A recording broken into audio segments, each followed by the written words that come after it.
صلوا علیہ وآلہ۔ ہرقل شاہ روم نے قریش کے قافلے میں ایک آدمی بلانے کو بھیجا، اور اس وقت یہ لوگ تجارت کے لیے ملک شام گئے ہوئے تھے، اور یہ وہ زمانہ تھا جب رسول اللہ صلی اللہ علیہ وسلم نے قریش اور ابو سفیان سے ایک وقتی عہد کیا ہوا تھا۔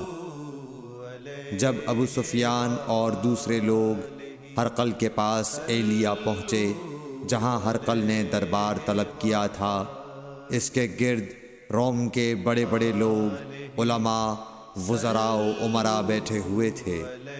ہرقل نے ان کو اور اپنے ترجمان کو بلوایا، پھر ان سے پوچھا کہ تم میں سے کون شخص مدعی رسالت کا زیادہ قریبی عزیز ہے؟ ابو سفیان کہتے ہیں کہ میں بول اٹھا کہ میں اس کا سب سے زیادہ قریبی رشتہ دار ہوں۔ یہ سن کر ہرقل نے حکم دیا کہ اس ابو سفیان کو میرے قریب لا کر بٹھاؤ اور اس کے ساتھیوں کو اس کی پیٹھ کے پیچھے بٹھا دو۔ پھر اپنے ترجمان سے کہا کہ ان لوگوں سے کہہ دو کہ میں ابو سفیان سے اس شخص یعنی محمد صلی اللہ علیہ وسلم کے حالات پوچھتا ہوں۔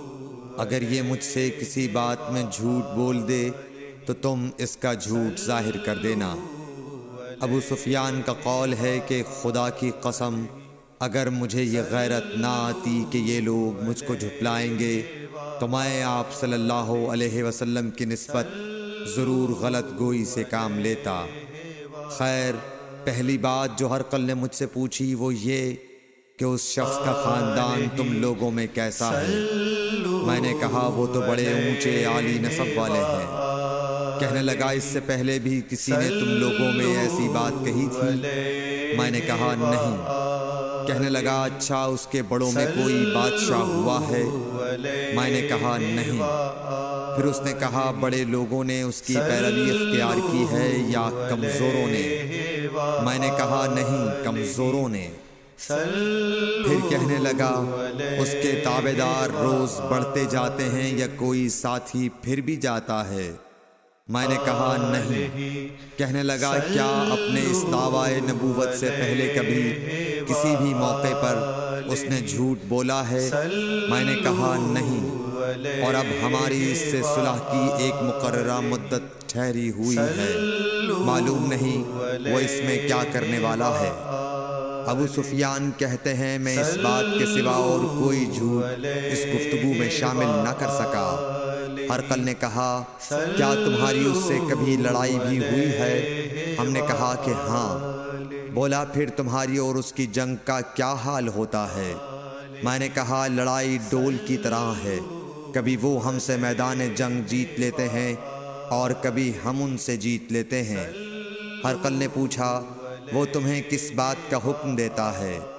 میں نے کہا وہ کہتا ہے کہ صرف ایک اللہ ہی کی عبادت کرو، اس کا کسی کو شریک نہ بناؤ، اور اپنے باپ دادا کی شرک کی باتیں چھوڑ دو، اور ہمیں نماز پڑھنے، سچ بولنے، پرہیزگاری اور صلہ رحمی کا حکم دیتا ہے۔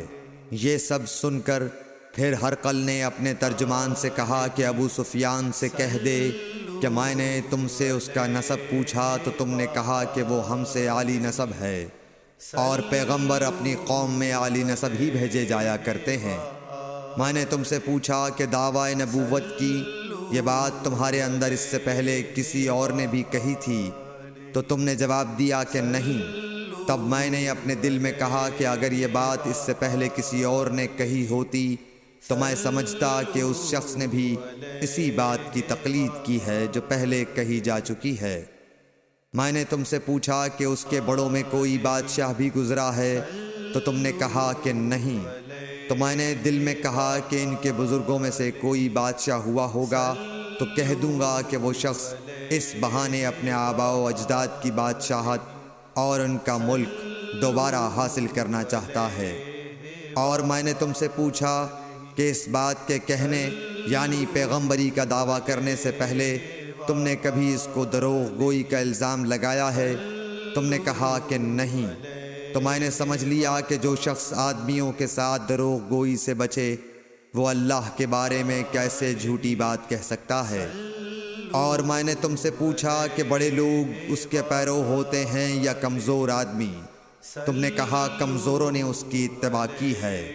تو دراصل یہی لوگ پیغمبروں کے متبعین ہوتے ہیں۔ اور میں نے تم سے پوچھا کہ اس کے ساتھی بڑھ رہے ہیں یا کم ہو رہے ہیں؟ تم نے کہا کہ وہ بڑھ رہے ہیں، اور ایمان کی کیفیت یہی ہوتی ہے حتیٰ کہ وہ کامل ہو جاتا ہے۔ اور میں نے تم سے پوچھا کہ آیا کوئی شخص اس کے دین سے ناخوش ہو کر مرتد بھی ہو جاتا ہے؟ تم نے کہا نہیں۔ تو ایمان کی خاصیت بھی یہی ہے، جن کے دلوں میں اس کی مسرت رچ بس جائے وہ اس سے لوٹا نہیں کرتے۔ اور میں نے تم سے پوچھا کہ آیا وہ کبھی عہد شکنی کرتے ہیں؟ تم نے کہا نہیں۔ پیغمبروں کا یہی حال ہوتا ہے، وہ عہد کی خلاف ورزی نہیں کرتے۔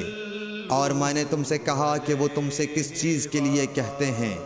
تم نے کہا کہ وہ ہمیں حکم دیتے ہیں کہ اللہ کی عبادت کرو، اس کے ساتھ کسی کو شریک نہ ٹھہراؤ، اور تمہیں بتوں کی پرستش سے روکتے ہیں، سچ بولنے اور پرہیزگاری کا حکم دیتے ہیں۔ لہٰذا اگر یہ باتیں جو تم کہہ رہے ہو سچ ہیں تو ان قریب وہ اس جگہ کا مالک ہو جائے گا کہ جہاں میرے یہ دونوں پاؤں ہیں۔ مجھے معلوم تھا کہ وہ پیغمبر آنے والا ہے، مگر مجھے یہ معلوم نہیں تھا کہ وہ تمہارے اندر ہوگا۔ اگر میں جانتا کہ اس تک پہنچ سکوں گا تو اس سے ملنے کے لیے ہر تکلیف گوارا کرتا۔ اگر میں اس کے پاس ہوتا تو اس کے پاؤں دھوتا۔ ہرقل نے رسول اللہ صلی اللہ علیہ وسلم کا وہ خط منگایا جو آپ نے وحیہ کلبی رضی اللہ تعالیٰ عنہ کے ذریعے حاکم بصرہ کے پاس بھیجا تھا، اور اس نے وہ ہرقل کے پاس بھیج دیا تھا۔ پھر اس کو پڑھا تو اس میں لکھا تھا، اللہ کے نام کے ساتھ جو نہایت مہربان اور رحم والا ہے۔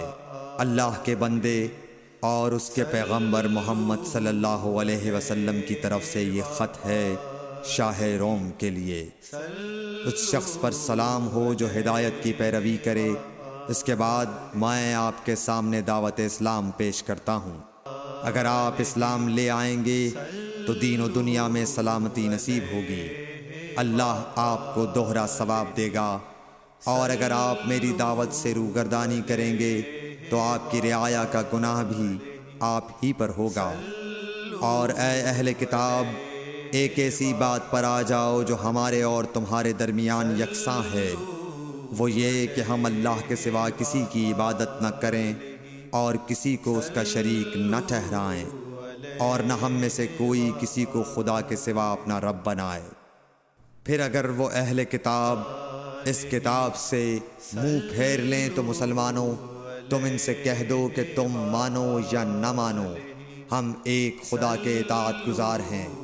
ابو سفیان کہتے ہیں، جب ہرقل نے جو کچھ کہنا تھا کہہ دیا اور خط پڑھ کر فارغ ہوا تو اس کے ارد گرد بہت شور و غوغا ہوا، بہت سی آوازیں اٹھیں اور ہمیں باہر نکال دیا گیا۔ تب میں نے اپنے ساتھیوں سے کہا کہ ابو کبشہ کے بیٹے حضرت صلی اللہ علیہ وسلم کا معاملہ تو بہت بڑھ گیا۔ دیکھو تو اس سے بنی اصفر روم کا بادشاہ بھی ڈرتا ہے۔ مجھے اس وقت سے اس بات کا یقین ہو گیا کہ حضور صلی اللہ علیہ وسلم ان قریب غالب ہو کر رہیں گے، حتیٰ کہ اللہ نے مجھے مسلمان کر دیا۔ راوی کا بیان ہے کہ ابن ناطور ایلیا کا حاکم ہرقل کا مصاحب اور شام کے نصارہ کا لاٹ پادری بیان کرتا تھا کہ ہرقل جب ایلیا آیا ایک دن صبح کو پریشان اٹھا تو اس کے درباریوں نے دریافت کیا کہ آج ہم آپ کی حالت بدلی ہوئی پاتے ہیں، کیا وجہ ہے؟ ابن ناطور کا بیان ہے کہ ہرقل نجومی تھا، علم نجوم میں وہ پوری مہارت رکھتا تھا۔ اس نے اپنے ہم نشینوں کو بتایا کہ میں نے آج رات ستاروں پر نظر ڈالی تو دیکھا کہ ختنہ کرنے والوں کا بادشاہ ہمارے ملک پر غالب آ گیا ہے۔ بھلا اس زمانے میں کون لوگ ختنہ کرتے ہیں؟ انہوں نے کہا کہ یہود کے سوا کوئی ختنہ نہیں کرتا، سو ان کی وجہ سے پریشان نہ ہوں۔ سلطنت کے تمام شہروں میں یہ حکم لکھ بھیجیے کہ وہاں جتنے یہودی ہوں سب قتل کر دیے جائیں۔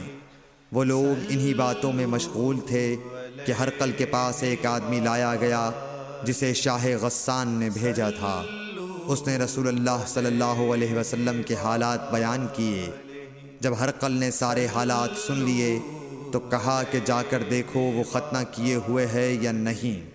انہوں نے اسے دیکھا تو بتلایا کہ وہ ختنہ کیا ہوا ہے۔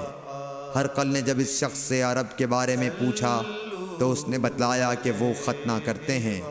تب ہرقل نے کہا کہ یہی محمد صلی اللہ علیہ وسلم اس امت کے بادشاہ ہیں جو پیدا ہو چکے ہیں۔ پھر اس نے اپنے ایک دوست کو رومیہ خط لکھا اور وہ بھی علم نجوم میں ہرقل کی طرح ماہر تھا۔ پھر وہاں سے ہرقل حمص چلا گیا۔ ابھی حمص سے نکلا نہیں تھا کہ اس کے دوست کا خط اس کے جواب میں آ گیا۔ اس کی رائے بھی حضور صلی اللہ علیہ وسلم کے ظہور کے بارے میں ہرقل کے موافق تھی کہ محمد صلی اللہ علیہ وسلم واقعی پیغمبر ہیں۔ اس کے بعد ہرقل نے روم کے بڑے آدمیوں کو اپنے حمص کے محل میں طلب کیا اور اس کے حکم سے محل کے دروازے بند کر لیے گئے۔ پھر وہ اپنے خاص محل سے باہر آیا اور کہا، اے روم والو، کیا ہدایت اور کامیابی میں کچھ حصہ تمہارے لیے بھی ہے؟ اگر تم اپنی سلطنت کی بقا چاہتے ہو تو پھر اس نبی صلی اللہ علیہ وسلم کی بیعت کر لو اور مسلمان ہو جاؤ۔ یہ سننا تھا کہ پھر لوگ وحشی گدھوں کی طرح دروازوں کی طرف دوڑے، مگر انہیں بند پایا۔ آخر جب ہرقل نے اس بات سے ان کی یہ نفرت دیکھی اور ان کے ایمان لانے سے مایوس ہو گیا تو کہنے لگا کہ ان لوگوں کو میرے پاس لاؤ۔ جب وہ دوبارہ آئے تو اس نے کہا، میں نے جو بات کہی تھی اس سے تمہاری دینی پختگی کی آزمائش مقصود تھی، سو وہ میں نے دیکھ لی۔ تب یہ بات سن کر وہ سب کے سب اس کے سامنے سجدے میں گر پڑے اور اس سے خوش ہو گئے۔ بالآخر ہرقل کی آخری حالت یہی رہی۔ صحیح بخاری حدیث نمبر 7۔